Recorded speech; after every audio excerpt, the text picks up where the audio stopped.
Welcome back, everyone. This is the season to host summer visitors, so why not make it a trip they'll remember forever? Joining us now is award-winning celebrity restaurateur and celebrated host Liza Utter with some tips we can all incorporate the next time company comes. That's right.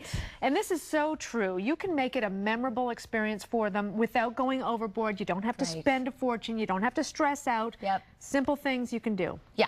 Okay, so first of all, I like to make my first call to my guests way ahead of time. And I say, look, we're so excited that you're coming. Are there any allergies, food preferences that you have? Because a lot of times we go out and we shop. We don't know what they want, and we buy everything in the store. So the idea is to make your first call, make sure that you're not buying something that they don't like, that they have an allergy towards. And so that way you can have an efficient, cost-effective shopping list. Yes, right? I had a dinner party recently and had a lot of crab on the menu and realized one of our guests didn't really like crab. Oh, no, no, no. Should have made that call. Well, I do. Okay, good. All right. Okay, so make that call first. Yes.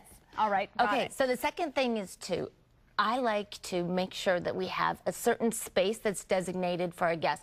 So not everybody has a guest room or spare room. True. So a lot of times we're carving out a place within our home, right? And guests don't always feel comfortable. They feel like, oh, am I imposing? I'm in their space. I'm in their space. What I like to do is make sure that we have one area, and I say to them, look, this is your space, and I carve it out nicely for them.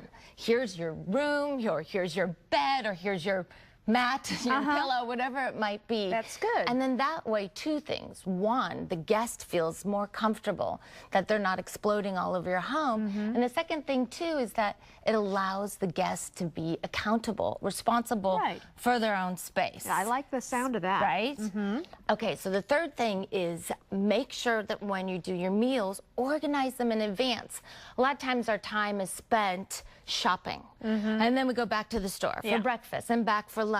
Plan it in advance. Plan your breakfast, your lunch, your dinner, whether you're eating in or whether you're eating out. And then when you're planning your meals, try to plan a meal where people can help.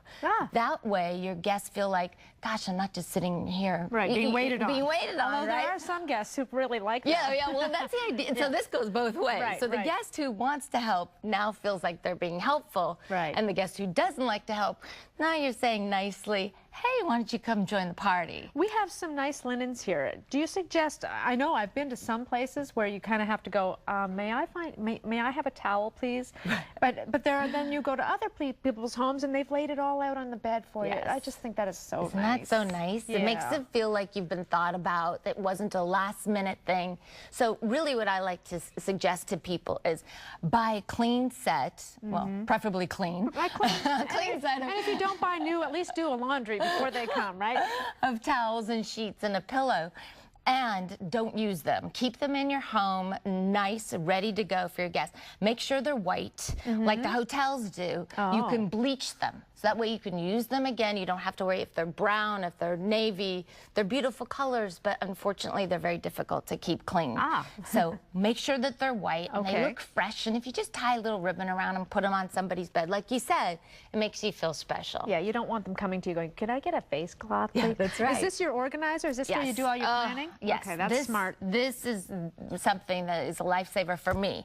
First of all, it keeps me organized. Secondly, I like my guests to know ahead of time, this is my community board, what we have going on. So that way they know, because this is where people, especially the house guests and the guests themselves, they get exhausted because they're accommodating other people's schedule. They forget to carve out time for themselves and they get exhausted. So what I like to do is say, look, here I've got my spinning class scheduled, or I have a dinner scheduled, or I've got to go out to a doctor's appointment. Make sure, even though you're hosting guests, that you're taking care of yourself, and that will prevent you from feeling the burnout. And this is just a little thing for them for when they get little snacky? This is invaluable. They don't have to go hunting? This is invaluable. Yes, and not only that, but it makes people feel at home.